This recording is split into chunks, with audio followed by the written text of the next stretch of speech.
Il y a du roulement quand même, là, veux pas dans un comité SST. Puis ce qu'on faisait, c'est qu'on faisait comme un affichage de poste, mais pour une place sur le comité SST, puis on avait listé des responsabilités. Donc, participer à l'identification des risques. Nous, ce qu'on a fait aussi, c'est qu'on leur a donné une formation d'auditeur interne, là, très maison, là, rien d'officiel. Là, juste, on leur a montré comment est-ce qu'ils pouvaient faire un audit. Puis on leur a dit, ben en fait, on va vous déléguer, entre chaque comité, on va vous déléguer un thème. Fait que, mettons, on va dire matière dangereuse, SIMDUT. Puis là, vous allez avoir la responsabilité. On va vous libérer une demi-heure par département. Puis vous allez devoir aller faire une petite tournée plancher. Vous allez devoir détecter s'il y a des non-conformités. Est-ce qu'il y a un contenant qui est mal étiqueté? Est-ce qu'il y a de la matière résiduelle au sol qui ne devrait pas être là? Fait qu'on les a mis responsables de faire cette tournée-là. Puis on leur a dit, ce qui est important en tant qu'auditeur, c'est de parler aux gens dans le secteur où vous allez.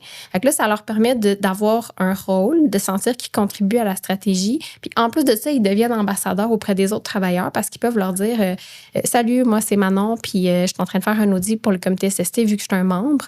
Puis ben, j'aimerais ça voir dans ton poste de travail si tu as des enjeux avec la matière dangereuse. Fait qu'on venait comme vraiment les imbriquer, puis on venait vraiment rendre leur rôle important et en lien avec, en fait, notre stratégie, là.